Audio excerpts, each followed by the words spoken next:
Good morning student. जैसा कि आप सभी को मालूम है, टैलेंट एजुकेशन इंस्टीट्यूट हर बार की तरह इस बार भी ऑनलाइन प्लेटफॉर्म के माध्यम से कक्षा 11वीं और कक्षा 12वीं का बायोलॉजी सब्जेक्ट के कुछ चैप्टर का अध्ययन ऑनलाइन करा रहा है। इसी के परिप्रेक्ष्य में आज हम ऑनलाइन स्टडी करेंगे बायोलॉजी क्लास 11th।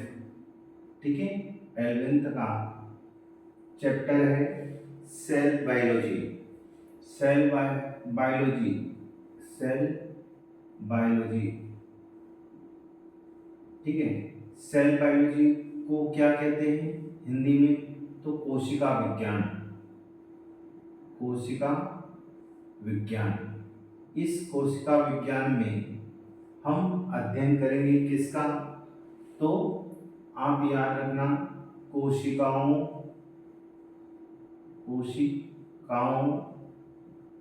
की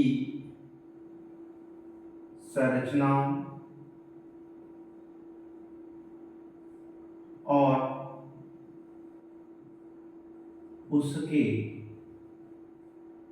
विभाजन का हम इसमें अध्ययन करेंगे और उसका महत्व को देखेंगे। समझ में आया? मतलब हम सेल बायोलॉजी पढ़ रहे हैं, बायोलॉजी में भी सेल बायोलॉजी के जो जनक हैं वो रॉबर्ट हुक को कहा जाता है। रॉबर्ट हुक एक ऐसे वैज्ञानिक हैं जिन्होंने सर्वप्रथम किसकी खोज की थी? तो आपको बताना है, कोशिका की खोज की थी। और कौन सी कोशिका की खोज की थी? मृत कोशिका की खोज की थी। ठीक है स्टूडेंट। अब इसमें कोशिका के बारे में हम थोड़ा सा और समझा दें कि कोशिका क्या है। ये जीवन की, किसी भी जीव के जीवन की संरचनात्मक एवं क्रियात्मक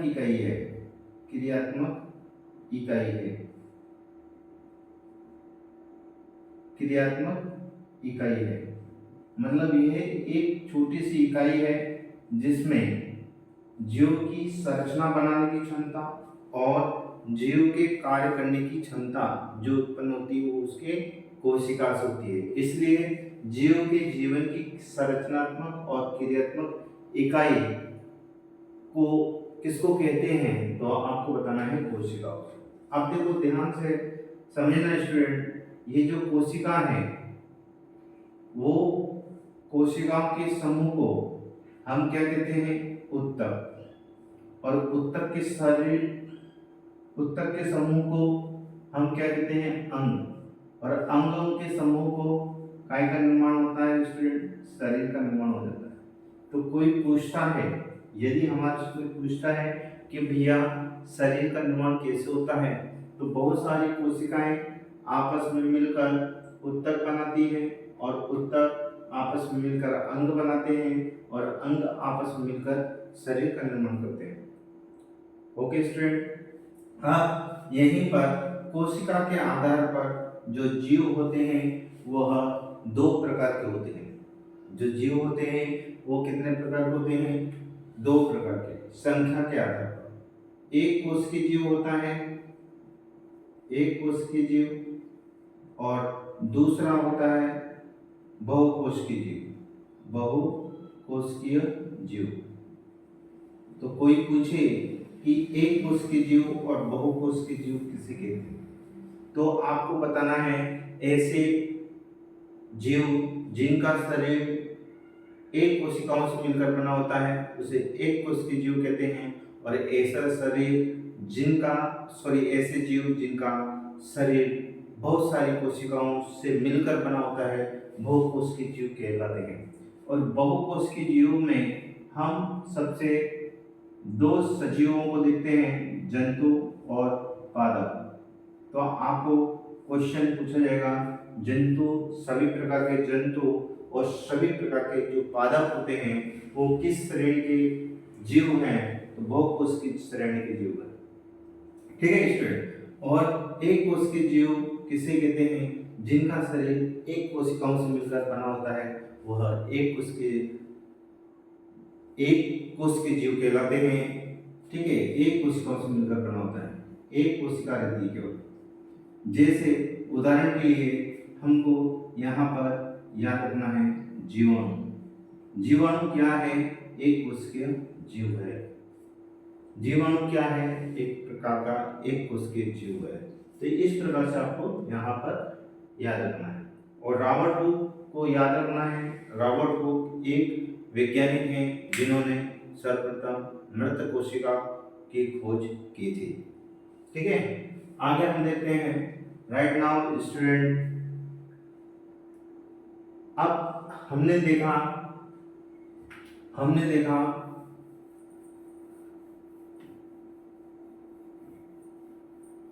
ठीक है स्टूडेंट, अब हमने देखा क्या कि ये जो बहुकोशिकीय जीव हैं, ये बहुकोशिकीय जीवों में ठीक है, बहुकोशिकीय और एक कोशिकीय या बहुकोशिकीय जीव हो या एक कोशिकीय जीव हो, इन दोनों जीवों का जो शरीर होता है वो किससे मिलकर बना होता है? तो आप याद रखना, कोशिकाओं से मिलकर बना होता है। कोशिकाओं से मिलकर बना होता है। ठीक है, अब इन कोशिकाओं, एक वैज्ञानिक है रुडोल्फ विर्चोव। रुडोल्फ विर्चोव एक वैज्ञानिक हैं जिन्होंने कहा था कि क्या कहा था कि हर एक कोशिका की उत्पत्ति उसकी पूर्वज कोशिका से होती है। उसमें जो हर एक कोशिका की उत्पत्ति, यदि हम एक कोशिका है, हमारे पास एक कोशिका है, इससे हमको नई कोशिका बनाना है, तो ये जो नई कोशिका की उत्पत्ति हुई है वो किससे हुई है? उसकी पूर्ववर्ती कोशिका से हुई है। ये कथन किसका है? कोई पूछे तो आपको बताना है रुडोल्फ विर्चोव का। रुडोल्फ विर्चोव एकमात्र ऐसे वैज्ञानिक हैं जिन्होंने कोशिका सिद्धांत में यह अपना पॉइंट शामिल किया था कि हर एक नई कोशिका की उत्पत्ति पूर्व में उपस्थित कोशिका से होती है। ठीक है, अब यहीं पर हम देखते हैं कि जब उत्पत्ति होती है ना, जब उत्पत्ति होती है एक कोशिका से दूसरी कोशिका बनती है, इस घटना को क्या कहते हैं? इस घटना को हम बोलते हैं विभाजन। ठीक है, और इस विभाजन को क्या बोलेंगे? कोशिका विभाजन। तो हमारा नेक्स्ट टॉपिक जो रहेगा सेल डिवीजन। ठीक है, डिवीजन। इस सेल डिवीजन में कौन कौन भाग लेता है, कैसे होता है, सारी डिटेल चीजें हम बताएंगे। तो आप यहाँ पर आपको याद रखना है कोशिका विभाजन किसे कहते हैं। तो आपको सिंपल से वे में याद रखना है, पेरेंट सेल से डॉटर सेल का निर्माण होना क्या कहलाता है? सेल डिवीजन कहलाता है। क्वेश्चन पूछा जाएगा सेल डिवीजन किसे कहते हैं, कोशिका विभाजन किसे कहते हैं? तो सिंपल सी परिभाषा है ना, ये आपकी पेरेंट सेल है। पी से कौन सी cell? PC parent cell, DC daughter cell. Parent cell से डॉटर सेल का निर्माण होना क्या कहलाता है? तो आपको याद रखना है सेल डिवीजन कहलाता है। ठीक है, अब ये सेल डिवीजन जो होते हैं वो मुख्यतः दो प्रकार के होते हैं। ये सेल डिवीजन जो होते हैं वो सेल डिवीजन किसे कहते हैं? सबसे पहले हम ये समझेंगे कि ये पूरी एक कोशिका है, इस कोशिका का हमको विभाजन करना है, तो ये दो स्टेपों में पूरा होता है। कोशिका जो विभाजन है, जो कोशिका विभाजन है, पहले हम समझ लेते हैं कि कोशिका विभाजन कितने प्रकार के होते हैं। ठीक है, कोशिका विभाजन कितने प्रकार के होते हैं। कोशिका विभाजन किसे कहते हैं वो हमने आपको बता दिया। कोशिका विभाजन किसे कहते हैं वो हमने आपको बता दिया। पेरेंट सेल से टोटल सेल का निर्माण होना क्या कहलाता है? तो आपको बताना सेल डिवीजन कहलाता है। ये सेल डिवीजन कितने प्रकार के होते हैं, तो आप बोलना एक होता है समसूत्री विभाजन, समसूत्री विभाजन, ठीक है।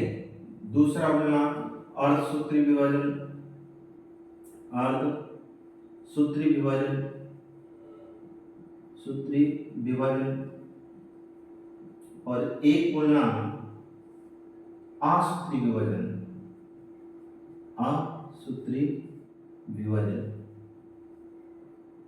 ठीक है। असूत्री विभाजन, समसूत्री विभाजन, अर्धसूत्री विभाजन और असूत्री विभाजन, इसको बोलते हैं माइटोसिस, मियोसिस और एमाइटोसिस। ये तीन प्रकार के क्या होते हैं, विभाजन होते हैं। कोशिका विभाजन कितने प्रकार के होते हैं, तो तीन प्रकार के, आपको याद रखना।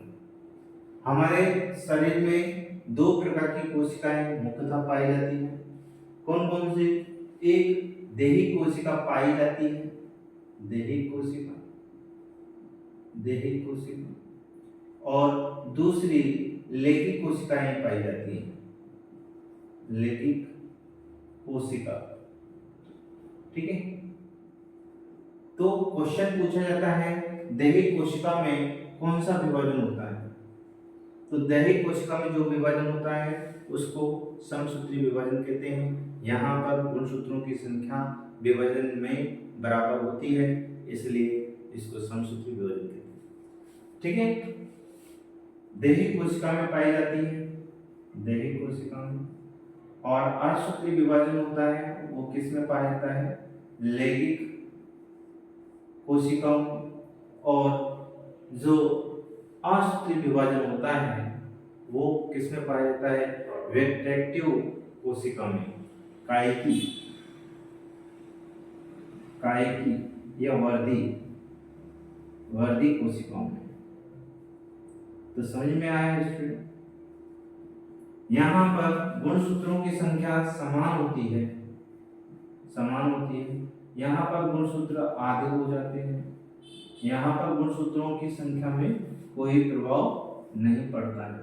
जहाँ पर गुणसूत्रों की संख्या समान रहे वो समसूत्री विभाजन, मतलब पेरेंट्स, जो पेरेंट सेल है उसके गुणसूत्र और जो डॉटर सेल है उसके गुणसूत्र यदि समान होते हैं तो उसको हम क्या बोलते हैं, समसूत्री विभाजन। और जिसमें पेरेंट सेल के गुणसूत्र और डॉटर सेल के गुणसूत्र यदि आधे आधे हो जाए, पेरेंट्स से केवल आधे ही गुणसूत्र आए डॉटर सेल में, तो उस विभाजन को असूत्री विभाजन कहते हैं। और असूत्री विभाजन जिसमें गुणसूत्र पर कोई प्रभाव नहीं पड़े, ठीक है। तो इस प्रकार से जो विभाजन होते हैं वो कितने प्रकार के होते हैं वो मैंने आपको बता दिया कि विभाजन मुख्यतः कितने प्रकार के होते हैं, तीन। कौन कौन से? समसूत्री विभाजन, असूत्री विभाजन और असूत्री विभाजन। तो हम देखेंगे कि ये जो विभाजन है वो कितने स्टेपों में पूरा होता है और विभाजन क्यों होता है। विभाजन क्यों होता है इसको समझाने के लिए कैरियो प्लाज्मिक इंडेक्स थ्योरी दी है। किसने दी है?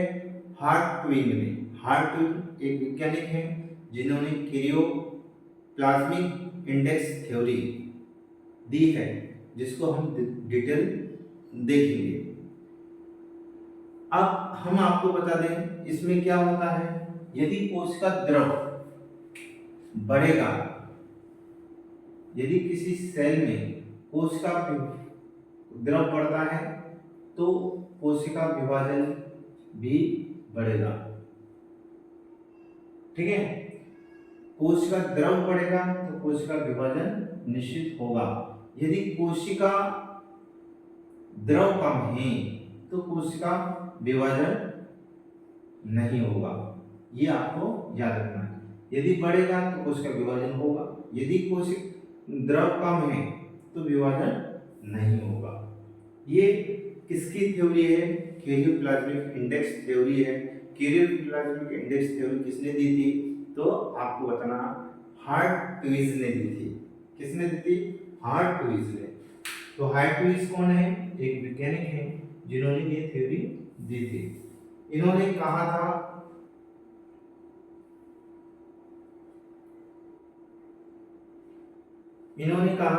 क्या कहा था, जब कोशिका द्रव की मात्रा में ज्यादा और कमी आ जाती है तो सेल डिवीजन होता है। छोटी सेल का कैरियो, याद रखना, जो छोटी सेल होता है उसका कैरियोप्लाज्मिक इंडेक्स कैसा होता है? उच्च। और जिसमें उच्च होता है उसमें विभाजन नहीं होगा। ठीक है, कैरियोप्लाज्मिक इंडेक्स कैसा होता है? उच्च। और जिसमें उच्च होता है उसमें कोशिका विभाजन नहीं होता है। और जिस कोशिका का कैरियोप्लाज्मिक, ठीक है, कैसा होता है? कम होता है। कम मतलब गाढ़ापन, तो उसमें कोशिका विभाजन होगा। ये किसने कहा? तो आपको बताना है, हार्टविज ने कहा। क्या कहा? छोटी सेल का KI उच्च होता है, एक कोशिका विभाजन कम, कोशिका द्रव कम होता है, इसलिए कोशिका का केंद्रक भली भांति अपनी कोशिका पर नियंत्रण रख पाता है और सेल डिवीजन नहीं कर पाएगा। ठीक है, ये थ्योरी है। इस थ्योरी के बारे में आपको डिटेल जानना है तो आप हमें कमेंट्स बॉक्स में कमेंट्स करें और हमारे से चर्चा करें, तो हम इसके बारे में आपको बताएंगे। ठीक है, अब सेल डिवीजन मतलब क्या? ये सजीव के दो गुणधर्म होते हैं। सजीवों के दो गुणधर्म कौन? एक तो सेल ग्रोथ, वृद्धि, और दूसरा रिप्रोडक्टिव। सेल डिवीजन, ग्रोथ और रेप्लिकेशन कोशिका विभाजन के कारण ही संभव है। मतलब जो रिप्रोडक्शन होता है वो भी किसके कारण होता है, और जो सेल ग्रोथ करती है वो भी किसके कारण होता है। सेल ग्रोथ होना और सेल विभाजन मतलब प्रजनन होना, ये दोनों किसका मुख्य कारण है? तो आपके बताना किसका मुख्य कारण है? Cell division. यदि सेल डिवीजन नहीं होगा तो ग्रोथ भी नहीं होगी, और ग्रोथ नहीं होगी और उसी के अंदर प्रजनन नहीं होगा। प्रजनन के लिए मुख्य कौन सी क्रिया आवश्यक है, कौन सा मतलब क्रिया आवश्यक है? तो आपको बताना सेल डिवीजन की क्रिया आवश्यक है। ये सारी चीजें आपको कंफर्म मालूम होना चाहिए। सेल डिवीजन को समझने के लिए हमने आपको बताया कि सेल साइकिल जो होता है, सेल साइकिल में DNA रेप्लिकेशन होता है और सेल ग्रोथ होता है। सेल साइकिल में सेल चक्र बोलते हैं, सेल चक्र के द्वारा ही सेल डिवीजन होता है, ये आपको याद रखना है। और सेल डिवीजन में ध्यान रखना, सेल डिवीजन में आपको क्या बताना है? ये जो सेल डिवीजन है, इस सेल डिवीजन कब होगा? ये सेल डिवीजन कब होगा? तो आपको बताना है जब इसमें ग्रोथ होगी और जब इसमें रिप्रोडक्शन होगा। ये दोनों जब घटनाएं होती हैं तो वो क्या कहलाती है? सेल साइकिल कहलाती है। ठीक है, क्या कहलाएगी? Cell cycle. तो सेल साइकिल किसे कहते हैं? कोई पूछे, है ना, कोशिका चक्र। तो वह चक्र जिसमें सेल ग्रोथ करे और फिर जनन करे और जनन के बाद डिवीजन हो जाए, तो इन सारी चीजों का योग क्या कहलाता है? सेल साइकिल कहलाता है।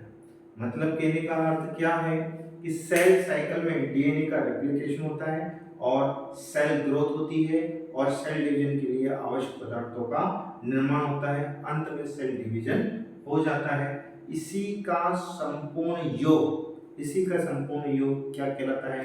सेल साइकिल कहलाता है। सेल साइकिल किसका संपूर्ण योग है? तो आपको बताना है कोशिका ग्रोथ का, कोशिका वृद्धि का, है ना, कोशिका जनन का और कोशिका डिवीजन का। इन सभी का योग क्या कहलाता है? सेल साइकिल कहलाता है। अब ये सेल साइकिल जो घटना है वो कितने स्टेपों में पूरी होती है उसके बारे में हम चर्चा करेंगे। जो सेल साइकिल है वो मुख्यतः 2 स्टेप में पूरी होती है। सेल साइकिल है वो 2 स्टेपों में पूरी होती है। पहली स्टेप क्या, सबसे पहला क्वेश्चन पूछा जाता है कि भैया मानव कोशिका हर 24 घंटे में डिवीजन होता है। मानव कोशिका का हर 24 घंटे में क्या होता है, डिवीजन। तो ये मानव कोशिका है, याद रखना क्वेश्चन आएगा मानव कोशिका का, है ना, डिवीजन काल कितना होता है। मानव कोशिका का जो डिवीजन काल है हर 24 घंटे में कोशिका क्या हो जाती है, विभाजित हो जाती है। ठीक है, अब यहाँ पर ईस्ट की जो कोशिका है वो 90 मिनट में विभाजित होती है। 90 मिनट में कौन सी कोशिका विभाजित होती है, तो ईस्ट कोशिका याद रखो। और मानव कोशिका हर 24 घंटे में विभाजित होती है।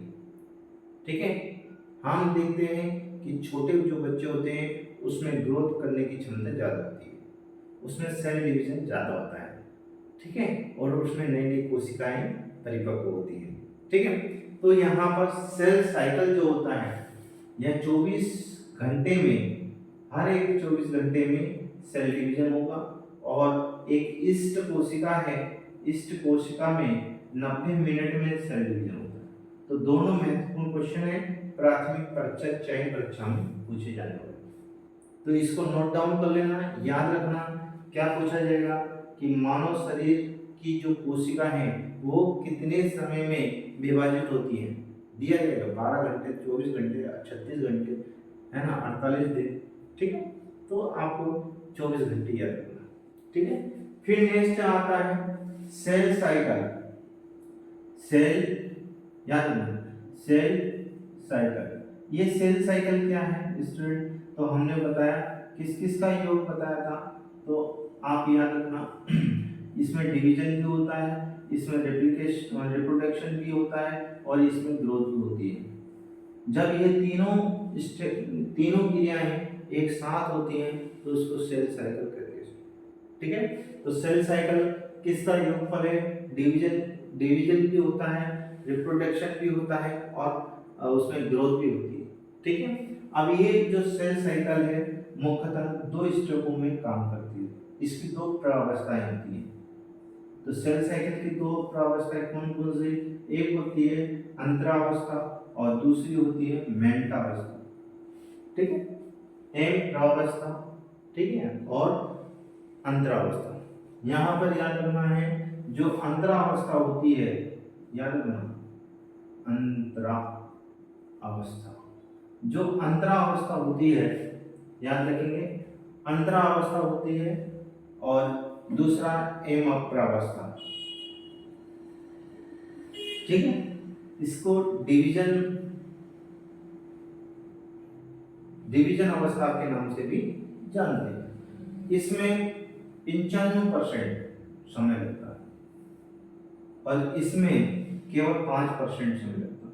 तो आपको सीधा क्वेश्चन पूछा जाता है किस अवस्था में, है ना, टोटल सेल डिवीजन के लिए 24 घंटे लगते हैं और 24 घंटे में से 23 घंटे किस अवस्था में कंप्लीट होने के लिए लगते हैं, अंतरावस्था को, और एम अवस्था को कंप्लीट होने के लिए केवल 1 घंटे की जरूरत होती है।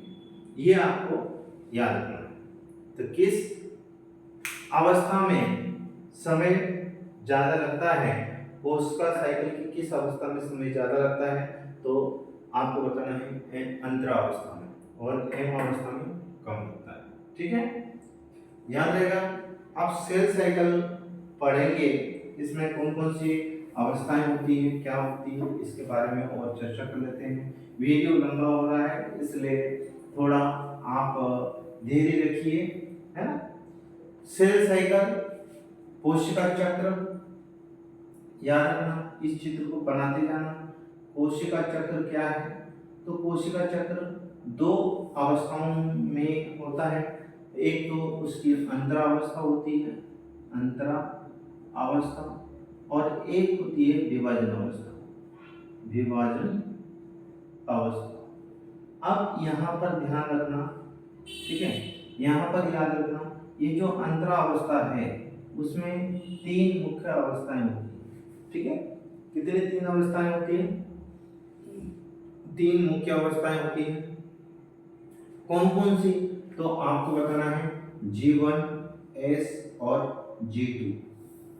याद रखना, G1, S और G2। और दूसरा जो अवस्था है माइटोसिस की, माइटोसिस में आपको याद रखना है क्या? सक्रिय विभाजन अवस्था। इस विभाजन अवस्था भी बोलते हैं और एम अवस्था भी कहते हैं, एम अवस्था, ठीक है। अब देखो यहाँ पर याद रखना, ये जो अवस्था है उसको निष्क्रिय अवस्था के नाम से, विश्राम अवस्था के नाम से जानते हैं, विश्राम अवस्था के नाम से, और इसको सक्रिय अवस्था के नाम से जानते हैं, सक्रिय अवस्था। हर 2 सक्रिय अवस्थाओं के बीच एक विश्राम अवस्था होती है, या हम कह सकते हैं 2 विश्राम अवस्थाओं के बीच एक सक्रिय अवस्था पाई जाती है। अर्थात कहना चाहिए ये कि यह 2 एम अवस्थाओं के बीच की प्रवस्था, मतलब क्या? 2 एम अवस्थाओं के बीच की प्रवस्था क्या कहलाती है? अंतरावस्था। और 2 अंतरावस्था के बीच की प्रवस्था विभाजन अवस्था, एम अवस्था कहलाती है। तो इस प्रकार से हम देखेंगे, और यहाँ पर इसकी भी कुछ अवस्थाएं हैं। कौन कौन सी अवस्थाएं है ना? प्रोफेज है, मेंटाफेज है ना, एनाफेज है और टीलोफेज। इनको भी हम कल डिटेल। तो यदि हमारे द्वारा जो मैटर दिया जा रहा है वो मैटर आपको अच्छा लग रहा है तो चैनल को लाइक करें, सब्सक्राइब करें और अधिक से अधिक शेयर करें। यहाँ पर इसको याद रखें कि विभाजन अवस्था ये एम उप अवस्था में कौन कौन से एमपी पीएम आता है, ये आपको याद रखना। पीएम आता है, ठीक है, पीएम आता है। इसको कौन कौन सी अवस्था? प्रोफेज, मेंटाफेज, एनाफेज और टीलोफेज के नाम से जानते हैं। आशा करता हूँ कि मेरे द्वारा जो पढ़ाया गया है वो आपको अच्छा लग रहा होगा। यदि अच्छा लग रहा है तो चैनल को लाइक सब्सक्राइब करें, और यदि अच्छा नहीं लग रहा है तो चैनल को डिसलाइक करें, और कमेंट बॉक्स में कमेंट्स करके अवश्य बताएं क्या कमी है, उसमें हम सुधार करेंगे और आने वाले वीडियो में वो सुधार युक्त वीडियो आपको प्रोवाइड करवाएंगे। धन्यवाद।